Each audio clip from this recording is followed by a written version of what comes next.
नमस्कार शेतकरी मित्रांनो, मी कुणाल मगर आणि आपण पाहत आहात शेत शिवार यूट्यूब चॅनल.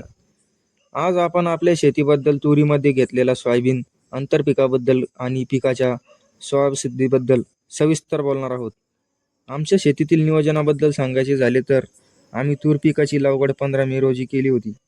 त्यानंतर सोयाबीनचे पीक हे आपण 24 जून रोजी लावले. विशेष म्हणजे हे सोयाबीन आम्हाला टोकन यंत्राच्या साहाय्याने लावलेले आहे, ज्यामुळे बियाण्यांची पेरणी अगदी अचूक झाली आहे आणि उगवण देखील अतिशय एक समान झाली आहे. तुरीची वाढ वेगाने होत आहे आणि त्याच वेळी टोकन यंत्राने लावलेली सोयाबीन आता जमिनीतून बाहेर आलेली आहे.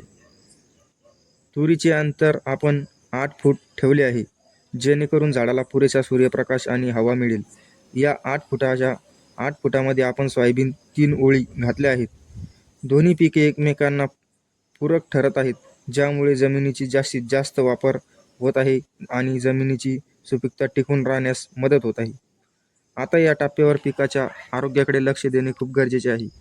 पावसाळ्याची ह्या दिवसात दमट हवेमुळे तूर आणि सोयाबीन दोन्ही पिकांवर अळीचा दुष्प्रभाव होण्याची शक्यता असते. अशा वेळीच उपयोग करण्याची गरजेची आहे.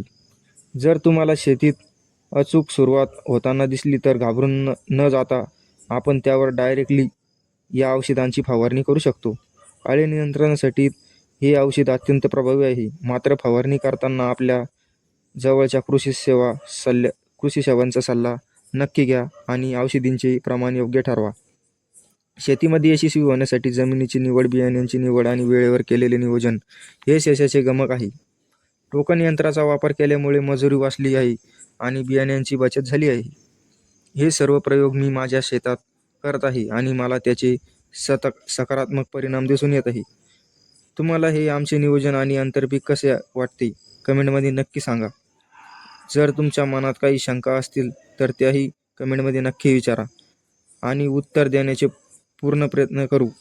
आमचा हा प्रयत्न तुम्हाला मनापासून आवडला असेल तर या व्हिडिओला एक लाईक नक्की करा आणि जास्तीत जास्त आपल्या शेतकरी बांधवापर्यंत हा व्हिडिओ नक्की शेअर करा, जेणेकरून प्रत्येक शेतकऱ्याला कमी खर्चात शेती करण्याचे नियोजन तंत्र समजेल. आणि हो, अजूनही जर तुम्ही शेत शिवार यूट्यूब चॅनलला सबस्क्राईब केले नसेल तर आज लगेच सबस्क्राईब करून टाका.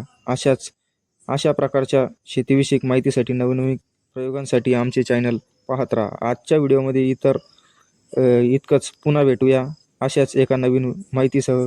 धन्यवाद.